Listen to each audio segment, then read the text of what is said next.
Kevin Na, a 5-time winner on the PGA Tour, shocked the entire world when he decided to join LIV Golf earlier this summer. But while this move meant that he'd be cutting ties with the tour, he doesn't regret his decision one bit. In fact, if anything, he was excited to leave the association. In today's video, we're going to talk about Na's admission and a fresh dig from the tour. So keep watching. First off, Kevin Na explains why he left the PGA Tour. LIV Golf has been the talk of the town this year, and it's managed to lure several top golfers away from the PGA Tour. But while most of them joined because of the Saudi League's big money contracts, Kevin Na is different. Apparently, money didn't mean much to him at all. Like, sure, it's great to have some extra financial freedom and have your future sorted. At the same time, he would have probably switched sides even if he'd been offered a significantly lower sum. You've got to ask, though, why would someone as successful as him leave the tour? After all, isn't that the dream competition for any golfer? Well, as it turns out, there's more to the game than what we see on the course. According to Na, being a PGA Tour member meant giving up his right to make career choices. He went into detail about how the association had a chokehold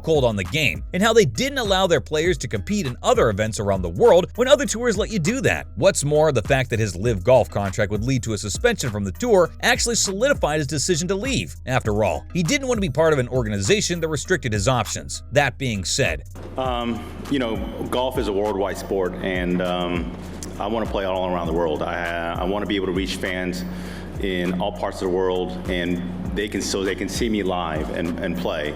And being a free agent gives me that opportunity to play different parts of the world in the game I love to play. And I'm looking forward to this new free agency world. And like I stated in my social media, that I think this is the beginning of something very cool for the golf world.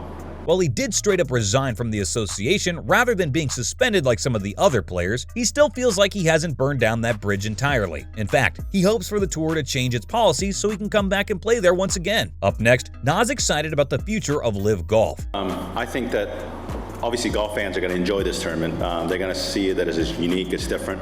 But at the same time, I think that this style of golf and this concept and the atmosphere, the music, the concerts, all these excitement are going to bring more non-golfers to this tournament, and people that don't know golf are going to come here and still be able to enjoy this event and not just be all about golf, because we want to obviously grow the game and grow the fans to even the non-golfers. And I think this LIV Golf Invitational will do that to the non-golfers, and I think it'll reach a lot of different fans.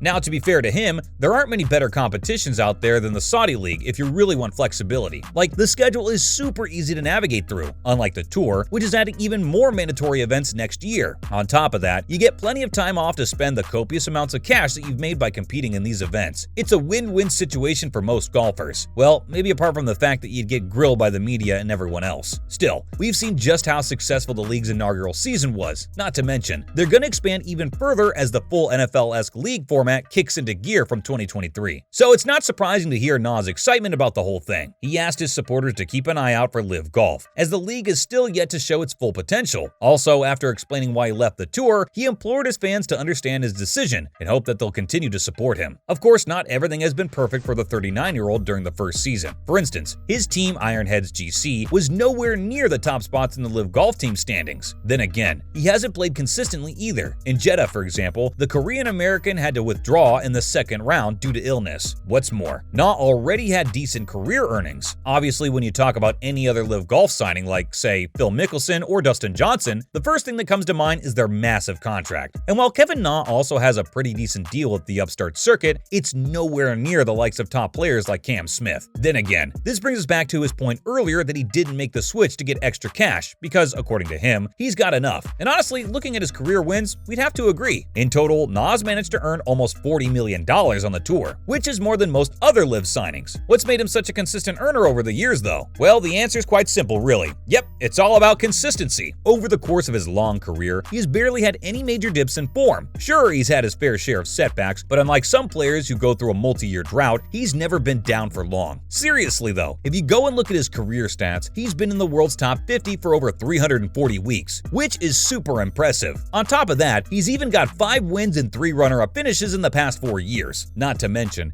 he grew into his own during the latter half of that LIV campaign. As a matter of fact, he finished the Bangkok event with a 67, 68, 73 and a total of 8 under par, which led to a 4th place finish for his team. Not to mention, Kevin Na is going on a recruitment drive. One of the more fascinating side effects of people joining LIV Golf is the fact that they also turn into ambassadors for the league. Like we've seen countless athletes like, say, Cam Smith, who have turned into marketing machines for the league since joining it. Kevin Na is no different. In fact, right after signing for Greg Norman's circuit, he announced that he'd be going on a recruitment drive to bring some of his other friends from the tour on board as well. And guess what? We finally know who he was talking about specifically. Yep, it's the latest player to join the ever-growing list of stars who would have been linked with a move away from the tour, Siwoo Kim. Of course, it's not a surprise to see this one make it into the rumor mill, cause if we're being fair, who hasn't been linked with a move to LIV Golf? Though it's his South Korean connection with Kevin Na that makes Kim such a no-brainer for everyone involved. Like, the 27-year-old is a super promising player and will boost the league's popularity in South Korea, just like Na. Yeah, we can see this move going through sooner rather than later. That said, other players have also gone on this quote-unquote recruitment drive, as Twitter leaker Handicap54 claims that both Patrick Cantley and Xander Schauffele are on the brink of leaving the tour after talking to Mickelson. Plus, even Sergio Garcia has been in the headlines after he basically confirmed Mito Pereira's move during his Charity Day event, so the gears are definitely turning. Now for the PGA Tour's fresh dig at Mickelson. Even when they're not verbally throwing insults against each other, it seems like the Tour and LIV Golf players always find some way to undermine the competition. And this time, it was the association that took a dig at Phil Mickelson in a not-so-subtle way. Let us set the stage first. In case you don't know, the Tour has a couple of programs that are aimed toward keeping hold of college golfers before they actually turn pro. One of them, for instance, is the PGA Tour University Velocity Global. Now, the player who finishes on top in this competition gets a full PGA Tour membership at the end of the college season in June. And on top of competing in the 14 events, they also get a guaranteed $500,000 for expenses. The other program, called the PGA Tour University Accelerated, is kind of similar, except that it allows multiple college golfers to get tour membership after reaching certain benchmarks. Here's the interesting bit though. One of these benchmarks includes the Outstanding Freshman Award. And if you didn't already know, Mickelson was the one who used to present this award on behalf of the Phil and Amy Mickelson Foundation. But on the official memo, their names are nowhere to be seen. Obviously, it's more than a bit petty from the tour. At the same time, would you expect anything different, especially after all the back and forth they've had this past year? Like, you get Jay Monahan's position here too. Finally, the PGA Tour is trying to keep the stars of tomorrow. The memo, which includes all the awards for the program, is a pretty fascinating read. It includes the names of pretty much everyone else. Seriously, you've got the Haskins Award, the Hogan Award, and even the Nicklaus Award. So the fact that they only renamed Mickelson's award to Outstanding Freshman Award seems pretty funny. That being said, this shows just how much of a threat LIV Golf poses to the tour's future. After all, not only have they made some radical changes to their current structure to retain talent, but they've also done a ton of work to stop up-and-coming stars from moving to Greg Norman's camp. Not to mention, a lot of these players come with a golfing legacy too. The 2022 #1 player in the PGA Tour University ranking, for instance, was Pearson Coody. And if that name sounds familiar to you, it's because he's the grandson of 1971 Masters champion Charles Coody. Oh, and the association's efforts are working, because apparently the youngster did turn down an offer from LIV this year. That's a wrap for this video. Do you think the tour has done enough to ward off LIV Golf's threat? Let us know in the comments below. Make sure to give this video a thumbs up and subscribe to our channel for more videos like this. See you in the next one!